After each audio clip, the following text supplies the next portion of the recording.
नमस्कार मित्रांनो, परत एकदा स्वागत आहे आपल्या या युट्यूबच्या व्हिडिओमध्ये. आज आपण अनालिसिस बघणार आहे की नक्की 30 जानेवारीसाठी नक्की ट्रेडिंग काय करायला पाहिजे. एक लक्षात घ्या की बजेट फक्त 2 दिवसावर आलेलं आहे आणि बऱ्याच लोकांना उत्सुकता की मार्केट नक्की काय करेल. तर आपण काही पॉईंट्स तुम्हाला सांगूया. आज जनरली आपण येल्लो लाईनचे लॉजिक तुम्हाला एक्सप्लेन करूया. बेसिकली येल्लो लाईन तुम्हाला हे सांगतात की मोठ्या मुवमेंट्स कोणत्या पॉईंट पासून येणार आहेत. ठीक आहे, तर बघा सगळ्यात आधी महत्वाचं लक्षात घ्या की तुम्हाला उद्या ट्रेडिंग करताना कोणकोणत्या लेवल्स मॅटर करतात. तर आजचा जो डे आहे, जर आपण कालच्या लेवल्स बघितल्या, कालच्या लेवल्स लाईट येल्लो मध्ये होत्या. ठीक आहे, आपण 15 मिनिटांमध्ये दिसतील तुम्हाला.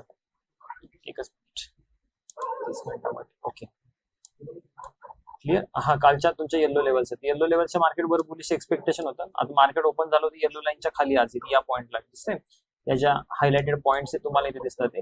येलो लाईनच्या आसपास म्हणजे खालीच मार्केट ओपन झालं होतं, पण मार्केटने अगेन अटेम्प्ट केला वर जाण्याचा आणि या पॉईंटच्या वर मार्केट बुलिश होतं असं मी बोललो होतं आणि मार्केट त्या पॉईंट पासून बरोबर बुलिश केलं. आता एक लक्षात घ्या, अशा केसेसमध्ये तुम्ही जे टार्गेट्स आहेत ते टार्गेट्स कसे आयडेंटिफाय करायचे ते आपण पुढच्या व्हिडिओमध्ये समजून घेऊया. एखाद्या त्यासाठी स्पेशल व्हिडिओ बनवूया. आता एक लक्षात घ्या, उद्यासाठी ट्रेडिंग करताना काय करायला पाहिजे.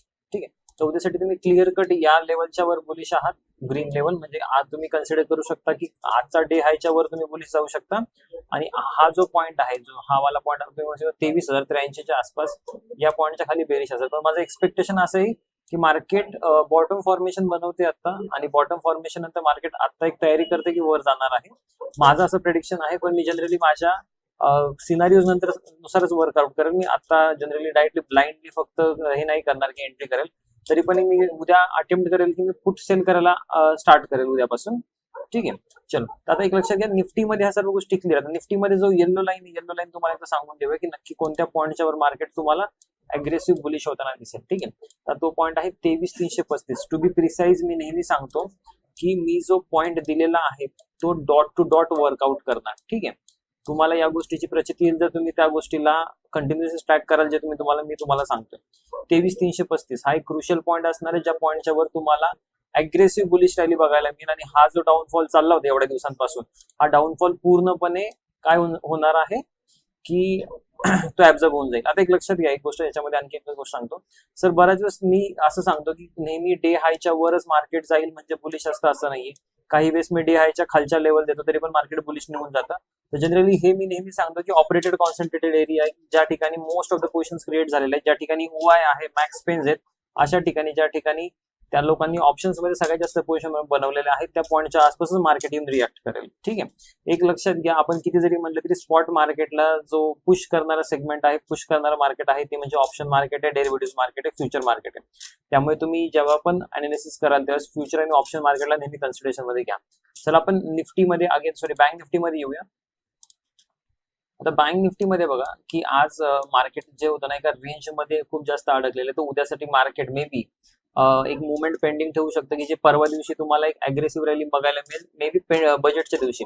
पण उद्या माझं एक्सपेक्टेशन असं आहे की मार्केट उद्या साईडवेज राहण्याची शक्यता जास्त आहे, खास करून बँक निफ्टीमध्ये, कारण बँक निफ्टी ऑलरेडी एका रेंज पासून बऱ्यापैकी बाउन्स त्यांनी केलेले आहे. तर उद्यासाठी जी लेवल असणार आहे ती ही ग्रीन लेवल आहे. ठीक आहे, 49,200 आणि या लाईन साईडला आहे 49,000.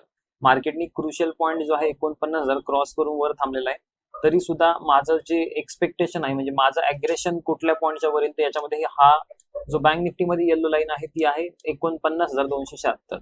ठीक आहे, तर जनरल केसेसमध्ये या पॉईंटच्या मार्केट बँक निफ्टी खूप जवळ थांबलेलं येल्लो लाईनच्या, निफ्टी थोडंसं लांब आहे. आणि एक लक्षात घ्या, जर मी कालच्या व्हिडिओमध्ये बोललो की जर मार्केटमध्ये जर अग्रेशन येणार आहे, मार्केटमध्ये जर अग्रेसिव्ह बुलिश रॅली येणार आहे, तर बँक निफ्टीच घेऊन येणार आहे.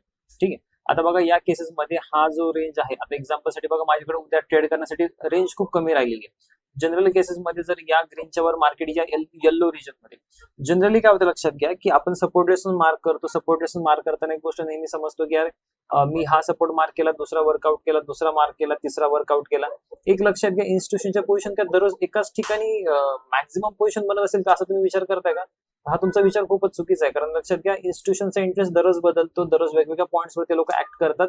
May be common mutual points बऱ्याच वेळेस सेम निघून मिळतील तुम्हाला, पण ते असं नाही होणार की इन्स्टिट्यूशन दररोज एकाच पॉईंटवर अग्रेसिव्ह होतात किंवा एकाच पॉईंटवर जास्त ते बाउन्स क्रिएट करतात किंवा रिजेक्शन क्रिएट करतात. त्यामुळे या ज्या लाईन्स आहेत, ज्या प्रिव्हियस लाईन्स होऊन गेल्या, जसं की येल्लो लाईन कालची लाईन होती, तर मी याचं काय करतो, मी याचा जो एरिया आहे तो थोडासा फेंड करून टाकतो की उद्यासाठी मग मी याच्यावर जास्त हे काय करेल, याच्यावर जास्त फोर्स नाही करणार. आता हा जो येल्लो एरिया आहे, तर उद्यासाठी माझ्यासाठी जी महत्वाची लाईन आहे ती आहे हा ग्रीन एरिया. तर ग्रीन एरियाच्या वर मी बुलिश जायला स्टार्ट करेल सर, तुम्हाला सर हा इमिजिएट रेजिस्टन्स मला दिसतोय, मॅटर नाही करत माझ्यासाठी. ठीक आहे, माझ्यासाठी ही ग्रीन लाईन जास्त मॅटर करते. तर उद्यासाठी मार्केट माझ्या हिशोबाने बॉटम फॉर्मेशन झालेलं आहे, पण मी उद्या या येल्लो लाईनच्या वरच मार्केटमध्ये शॉर्ट म्हणजे पुट शॉर्ट करायला स्टार्ट करणार आहे. ठीक आहे, आय होप की तुम्हाला हा व्हिडिओ जास्त युजफुल वाटला असेल. Thank you so much. आणखी तुम्हाला काय डाऊट्स असतील, क्वेरीज असतील किंवा तुम्हाला कोणतेही प्रश्न असतील, तुम्ही डायरेक्टली DM करू शकता किंवा कमेंट करू शकता. आम्ही तुमच्या प्रश्नांची उत्तर देण्याचा नक्कीच ट्राय करू. Thank you so much.